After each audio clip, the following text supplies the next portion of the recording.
Hello, and welcome to Small Biz Catalyst. I am your host, Ayiset Abilogun. Join me as we explore ways that we as small business owners can pay ourselves a growing six-figure salary without pulling out our hair. Whether you're a small business owner or an economic development professional, this show is for you. Let's explore together. Hi everyone, welcome back to Small Biz Catalyst. And today we have a special guest for you. His name is Greg Wasserman. But before I tell you about our guest, I want to share some of the things that you probably want to know about right off the bat. At the end of this episode, you definitely would have a better knowledge on why podcasting is great for your business. One. Two, you would learn some of the things you can do as a podcaster to improve your existing podcast if you have one, or how to get started. You're going to learn a lot from Greg Wasserman, who is the head of relationships at rss.com. So he's the guy you want to talk to when you want to know things I don't know about podcasting. So Greg, please share a little bit about yourself to our audience, and then we'll get started. I have a few questions for you I think they would love. Well, thank you so much for having me. Great to be here and get to I guess share some wisdom with everyone. So for everyone listening, my background's in media sales. So having sold media for almost 2 decades, when we think about podcasting, podcasters are always like, how do I make money? So my whole spiel is, look, I was the person who spent their time, who got paid handsomely to figure out how to get advertisers on your show. So I always have that spin of, which has now helped me understand and why I sell small business owners. Stop thinking about monetizing your podcast and having a podcast to get ads and sponsors. And there's a better way to do it, which we'll clearly talk about. And then, so besides that, I've worked for a content repurposing platform, which we'll discuss because that is a core piece of why small businesses should have a podcast. I worked for a listing platform, so understanding how to get your distribution out there. And now, as you said, I'm the head of relationships for rss.com, which is one of the largest podcast hosting platforms. So I continue to kind of just work with podcasters for the last 4 years, but then use the 20 years of knowledge I've had to ultimately help, your audience and everyone listening here of why you should have a podcast and how to think about it appropriately. Awesome. So, quick question for you. Why do you believe that podcasting is such a powerful tool for entrepreneurs to connect with their audience and build credibility? So the last piece is the core piece, building credibility, know, like, and trust. My title is head of relationships because my ethos is life is about time and relationships. That, I believe, is a core. As humans, we need people. We need to be connected. We can't live in solitude. There's so much science behind all of that. And that's why I believe relationship is key. So for know, like, and trust, you want to do business with people you know, like, and trust. Podcasting gives you that amazing platform to do it. Why? Because you're able to bring on the guest that you've chosen. And we'll talk about my framework here on how I think small businesses could think about it. But I just want to touch on the know, like, and trust piece. So you bring on the people that you want to be able to have a conversation with. And then you're able to repurpose that content across all these different platforms. So you can take the video if you want it. We're recording this with video. So if you want it, you can take our video here and put it on video platforms. You can take the audio, put it on the rss.com account, and we'll distribute it to all the listing platforms. And then you can cut this up into so many different pieces, whether it's social posts, whether it's a blog, newsletter, and you're ultimately able to reach a audience wherever they are, however they want to consume content, and build that know, like, and trust just based on one conversation. Ultimately, 60 minutes of time spent to build your know, like, and trust across all these different channels, which allows you over time to establish yourself in whatever the direction you're looking for, but also to have your guests promote you to their network. So there's so much value that podcasting provides in building that know, like, and trust. And now if we add in SEO and the whole component of AIO and the fact that search engines are they're evolving with AI, having all these areas of content that you're able to push out there just based on one conversation alone is pretty powerful, especially when, as a small business owner, you have so much to do. So how do I go ahead and be everywhere without spending all the time to trying to be everywhere? You are actually touching on our next question because there are many entrepreneurs who are thinking about starting a podcast, but they feel overwhelmed. It's like, I'm already managing a business. I can add onto my plate. What's the first steps that you recommend they take to make podcasting both manageable and effective for their business? That's a great question because you're right. People are trying to figure out, how do I do it all? I have so much work. How am I supposed to start a podcast? Strategy is the key piece. So let's talk about strategy and framework. I'll give All you the right. blueprint for how do we make this manageable. And those people, if you're listening, I've heard this 1,000 times. I've said this 1,000 times, right? So I understand the objections as me like, Greg, I don't have time. But let's actually put this down and kind of change our framework here. Okay, let's do that. If you think about, how do I go ahead and close business? How do I go out there and cold call, email, get a sales team to just pepper people and try and bring in business? That's going to be really hard. And I'm not talking about a product-led growth company. So RSS.com, right? Product-led growth. We have a website. It's pretty self-explanatory. You just have to go there and sign up. I'm talking about a true service that you are offering, or consulting, or coaching, or technology that you're offering that's not product-led growth, that I actually have to go and sell. That's a lot of either manual work or just time and energy spent on cold outreach. But if I have a podcast, I'm now able to go and say, you know what? These are the 50 people that I would love to do business with. I'm going to reach out to them and say, look, would you like to come on my podcast? If your subject line is guest on my podcast, that's going to be a lot more, I guess, acceptable as a person's want to read that than I want to sell you, or I know what your issue is, or whatever the subject line that you're trying to pepper that person with, so that they open your email and then you ultimately have either a pitch in there or whatever it may be. But if your pitch is, I would love to bring you on my podcast, then we break this down. Framework is, you have told ultimately, call it 50 weeks in a year. I know 52, but hopefully you take some time off, right? So we got 50 episodes. You have the ability now to use those 50 episodes to either bring on existing customers. So there's your quote unquote testimonials that you're now able to leverage and build your know, like, and trust, because you're already working with these people and they're now touting you on in a conversation. Or mix in the prospects of the people that you would want to be able to do business with. And no one, I can be honest, no one's going to ask you how many downloads your show has, especially if you're starting out. They're not going, hold on, you have no downloads, you're just starting out, so this isn't going to be a good business opportunity or a good conversation, whatever it may be. No, they're not going to do that. So you now have a person who's warm, entering your universe that you would not have been able to do before because you were too busy trying to just sell them. Now you're just trying to have a conversation and build a relationship. Once again, Awesome. ethos, life about time and relationships.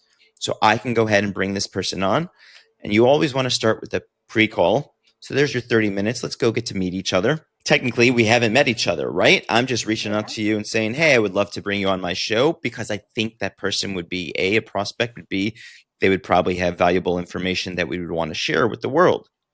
And now once you've had that pre-call, you do your recording, just as like we're doing here. It's exactly what we did, right? We did a pre-call. Now, technically, we met at a conference. So we already had former introduction from there. But then we did a pre-call to talk a little more, because everyone that's at a conference, we all understand how that goes. And now we're doing a recording. So think about how much time we've been able to spend together. Put your hat on now as anyone that's listening, going, wow, that's now 90 minutes that I got to have with a person who I would love to work with, that I never would have been able to have before, because the conversation you were originally going to have was probably very salesy, very transactional. I needed you to buy. Now it's relationship driven. And then if we add on the next piece, this person now is going to promote you to their network. So everyone that's listening, think about that. If you can bring someone on to have a conversation with you and then have them promote you to their network, that would be incredible, because most of us fail on having a conversation with someone and ending that conversation. Who else should I be talking to?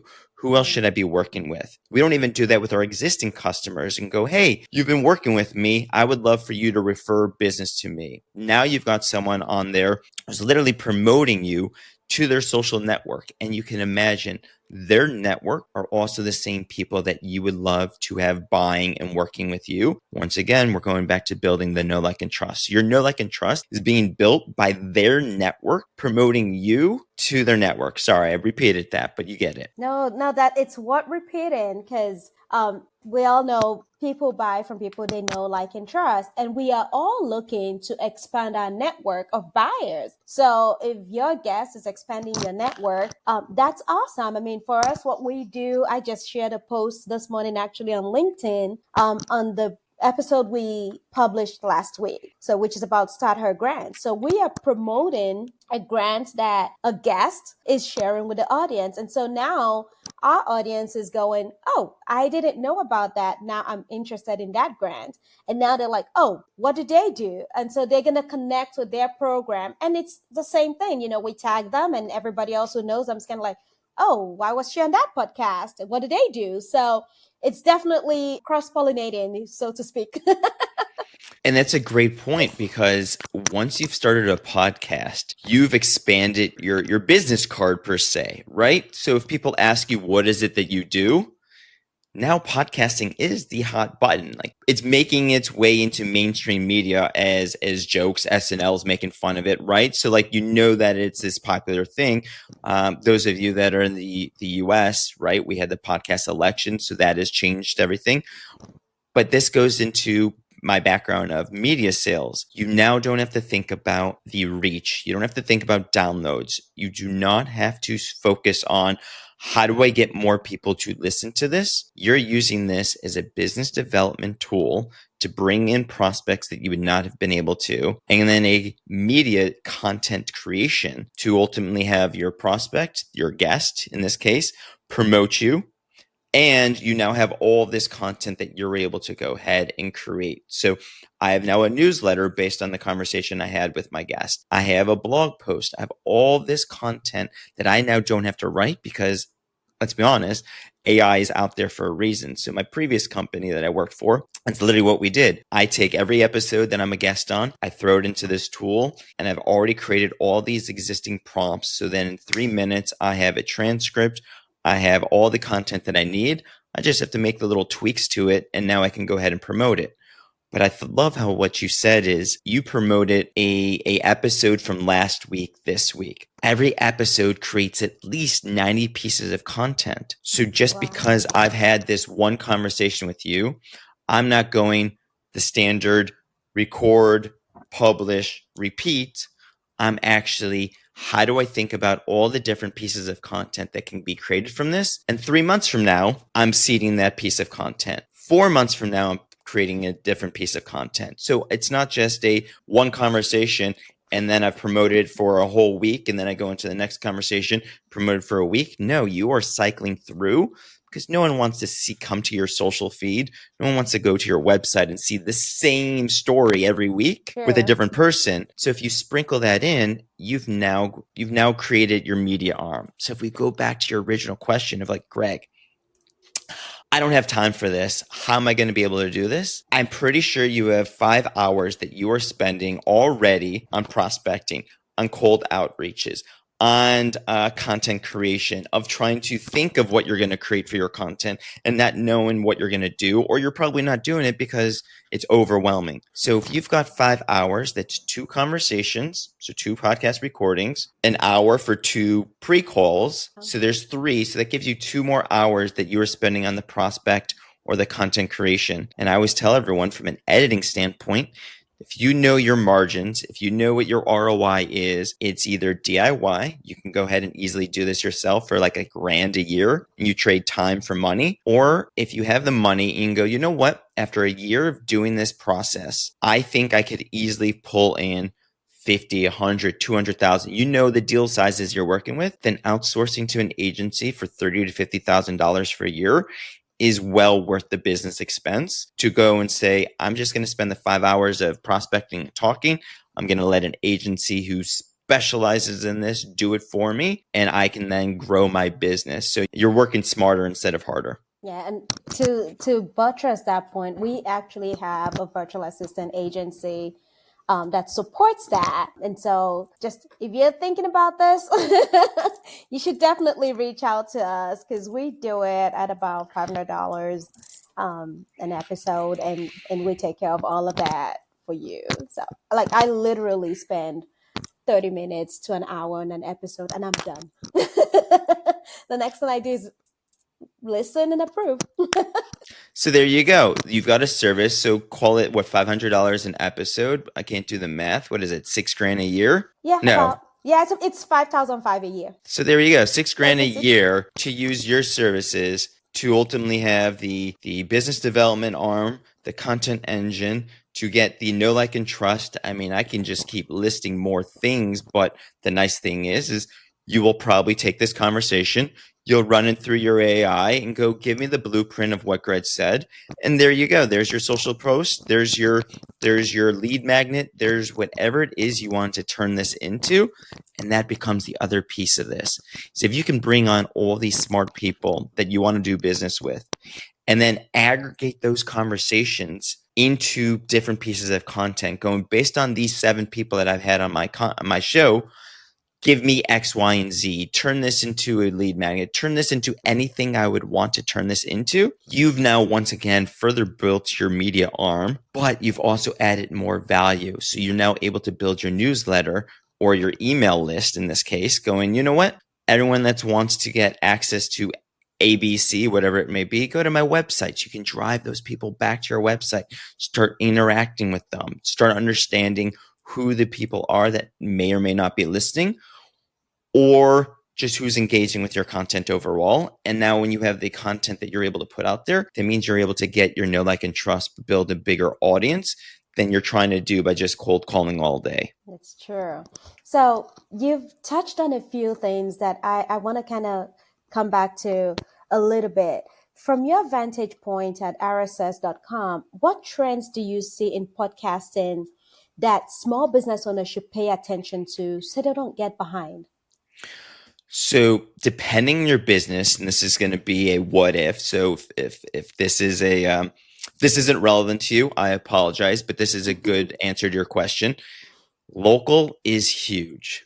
And what I mean by local is every company, every business strategist, whatever, always says, own your backyard before you go global, right? So own your niche in your market, own your niche in your backyard before you start thinking about the world or before you expand, right? So local becomes a big thing, especially in podcasting. So how do I get in touch with the right community members, get in touch with the right, whether it's the Rotary Club or the business club, whatever it may be in your area. So when we think about it from podcasting, rss.com is part of future thinking of podcasting. And one of those is the location tag. And so this is one I really love because location tag allows me to start tagging my podcast. In your case, you could tag it as I'm physically based in wherever you are, right? I think you're Dallas, Texas. Dallas, right? So if someone's then doing a search for Dallas or small business in Dallas or small business Dallas, whatever it is, Dallas, right? You're going to start showing up. And so if you start creating that location tag or you start thinking about how do I build an audience, how do I build community, how do I really work within the Dallas area, so that I build up my audience there, I can then start building at other places. So I know some people are probably going, Greg, but my business or my services are global or US based, whatever it may be. Same here. People, like, I cover the world, but I'm still going to make sure that I'm in Los Angeles, in LA, that I'm going to local events. Everything's not just virtual, that I'm partnering with people in the LA area. So I'm trying to do all these things so that I can build and know, like, and trust not only in LA, but beyond that. And so with podcasting, especially using the location tag, that really starts elevating and helps the discoverability, but gives you more to stand on because you've now built that component up. So we have a sister organization, Texas Entrepreneur Ecosystem. And although our podcast is in I think we're in 14 countries now, and we're in over 135 cities. Majority of our cities, I think at least 20, and I think I'm being very conservative with that number because it's been a while that I looked at it.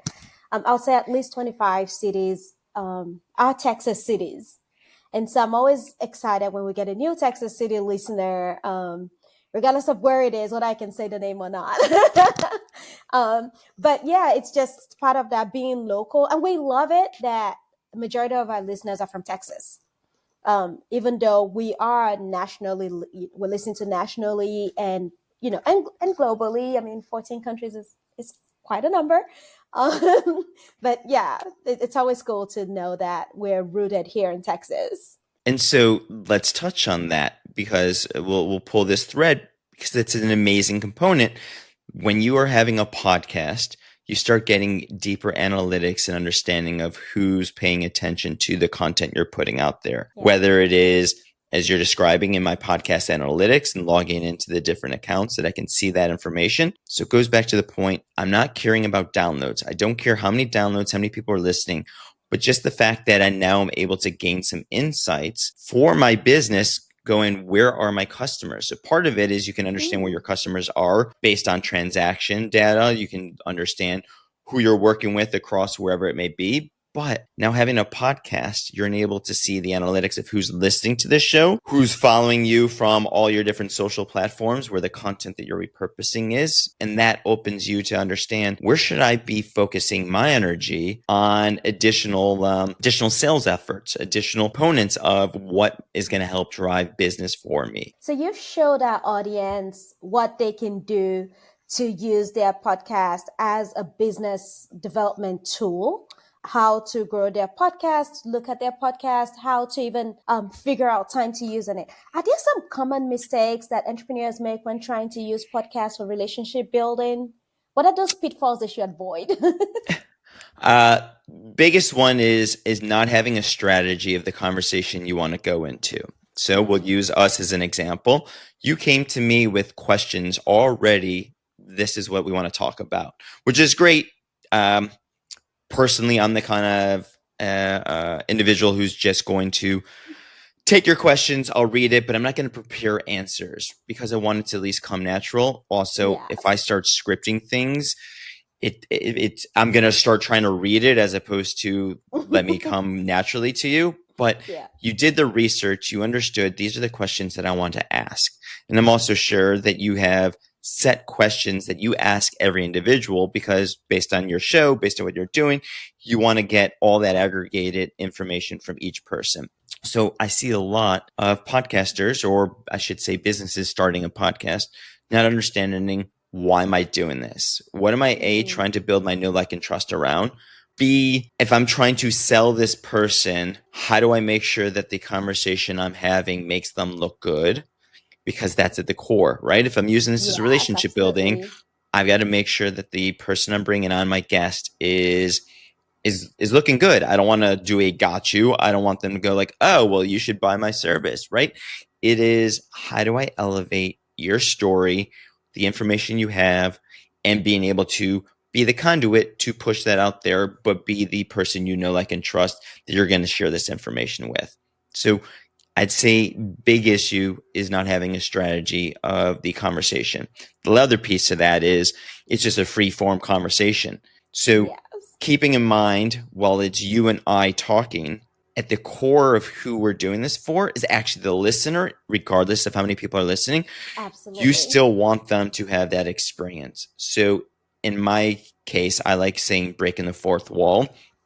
Those who know Ferris Bueller or Deadpool, those are two movies that are always breaking the fourth wall, meaning they're talking to the audience and you get to feel like you're part of it. And that also is key piece for a podcast, is reminding yourself as the host of the show that there's an audience listening, and therefore the conversation I'm having is to make sure that the audience is getting what they need, the information they need, and that we're not just sitting up here rambling.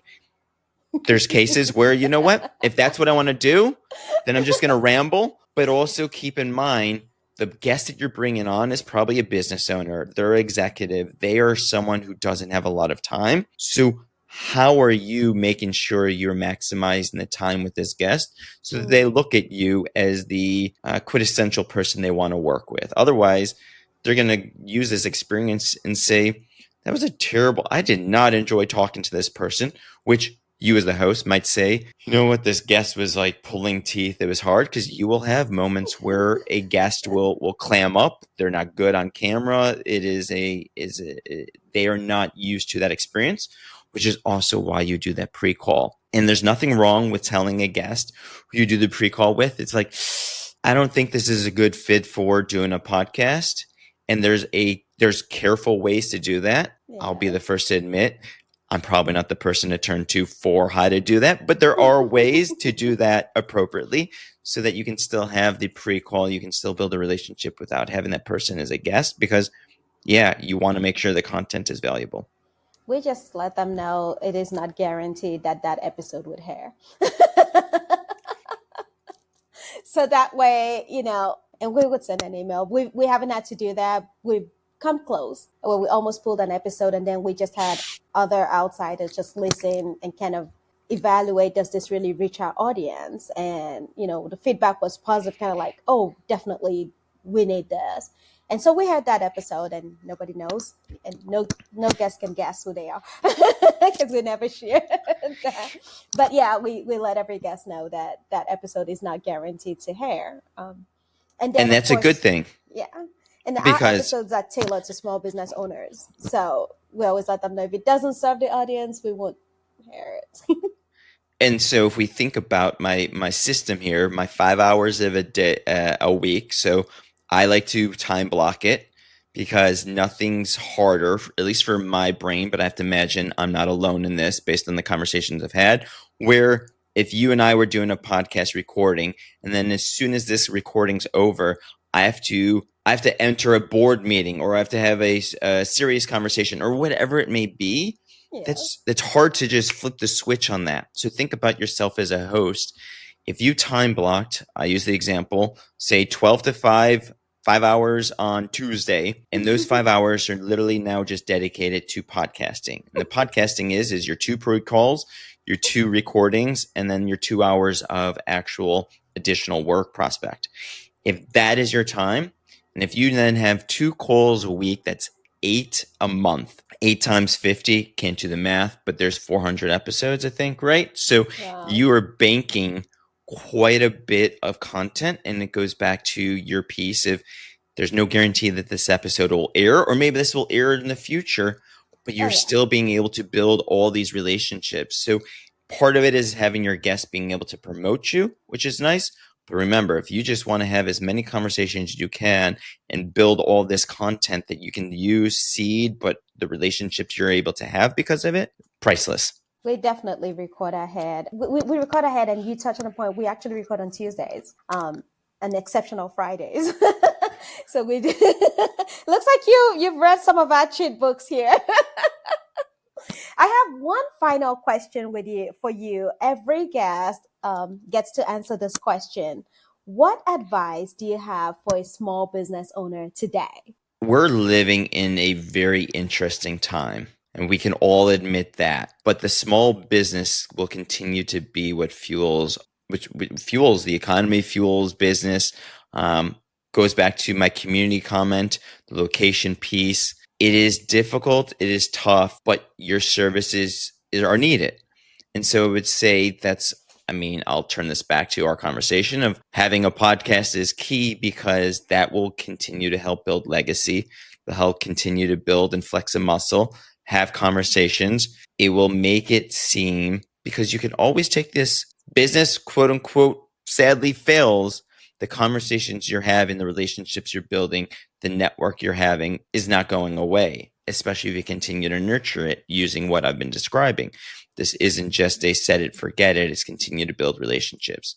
So for me, relationships continue to be key. So think about relationships in long term and not just the transactions, because a lot of people just go transactional. And maybe you're probably wealthier than I will ever be because you've understood how to go transactional, and you'll probably go, I can sleep better at night because I've got a $10,000 mattress, whatever, right? Like, joke in that regards. But like, the truth is if we think about life with relationships, if you're small businesses, if the lifeblood is relationship. We look at commercials and credit card commercials. The reason I use this credit card is because the relationship I have with my bank. Like everything's relationship, even in marketing, we talk about relationships. So think about what you can be doing to further and strengthen relationships, whether it's with your employees, your community, your customers, and you'll actually see a stronger ROI and a more fulfilling life. Thank you so much, just for sharing your wisdom. I love how everything you've related to is about relationships, because I know that on this podcast, I've made friends that I otherwise wouldn't have, and we've kept in touch, and a better relationship because they've been a guest on my show and I've been a guest at their event or something. So just to refresh, life is about time and relationships. I love that. And I'm going to remember that. This is just from my notes. Strategy is the key piece to building a podcast. Inviting a guest on your podcast is better than pitching. So if you want to ditch a little bit of your cold pitch and invest in some warm pitch, because people like to be guests, this is a great way to go. And then you said 90 pieces of content. For each episode produces 90 pieces of content. Wow. Okay, I'm going to start testing that out, because we create at least 5 pieces of content from each episode. So now I think we're 85 behind. Well, think about how many X posts, Twitter posts you can create, how many clips you're able to create. But then you've got all the additional components of content that you're able to extract from it, whether it's a white paper, whether it's a top 10 list, a listicle, a poem. I've seen so many creators take their podcasts and turn them into poem books or an actual book, a white paper. Like there's so many different pieces of content that you can pull. Content's not just about how can I promote this on social. It is what can I extract from this and repurpose this in a way that it can be leveraged beyond just the conversation. That's awesome. So local is huge. Having a strategy is key. So not having a strategy on business you're going into is not a good idea. And focus on relationships. And those are some of the key points that I learned from here. And I'm definitely going to start executing your thought on inviting not only guests I like of our audience, but even people I want to do business with on this audience, because we haven't done that in the past. So that's a really cool idea. Thank you again so much for being here. I learned so much from you. And how can our audience get in touch with you? So I live on LinkedIn. It's funny. I'm the do as I say, don't as I do. I don't have a podcast, so you can only hear me as guest on others like yours, right? But I should probably have one by the end of the year. Ooh, awesome. I live on LinkedIn. There you go. I live on LinkedIn, so that's where you can find me. You'll see it. It says relationships, time and relationships. Nothing warms the heart more than someone reach out and saying, I heard you on X podcast and I find this valuable. Because for me, that means everything. But then I get to go back to the host and say, look, someone was listening to this episode. They find me as your guest valuable, which is also good for the host to feel that they brought the right person on their show, that shared knowledge with their audience that now we both get to learn a little bit about. So please find me on LinkedIn. I truly believe you have no clue where one conversation will take you. So reach out. Let's have a conversation. And as a personal networker, I love just connecting people. So I have no clue where a conversation will take you, but I'm sure you'll probably gain more wisdom from it. And I think you touched on something we didn't even plan on. You guessing another podcast and not having your podcast is also a strategy. A lot of people don't realize that guesting is actually even better for the guest than it is for the host, because you are promoting someone and the audience is getting to love you for promoting that person. But more importantly, they get attached to that person that you're promoting. So not to say don't have a podcast, but if you're ever scared, you can start by guesting and see just how much your business grows even from that. I touch on this when I do classes, because there's the pros and cons of being a host and being a guest. When you're a host, you control everything. when you're a guest, you're like, great, I get to go on someone else's platform and have them promote me. But there's still work that you should be doing, the work of making sure you're showing up appropriately so that the network of people that you're talking to, no different than what I'm doing here to your small business owners, but also I should, to maximize this conversation, be doing the repurposing piece, because if I'm just going on there and letting you control all of that and I'm not taking this and then repurposing it and promoting it and doing all these things for myself, then I'm literally just a show up and let you promote me and everything's out of my hands. And I'm hoping, because most of you will find this, as a guest, people will reach out to you, but nowhere near as much as when you are the host and you can control that.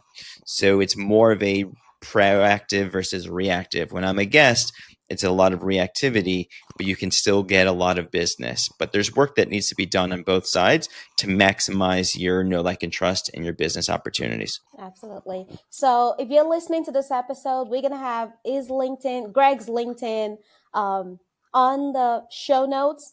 And his name is Greg, Greg, in case you're looking and you can't wait for this episode to post. And last name, Wasserman, Wasserman.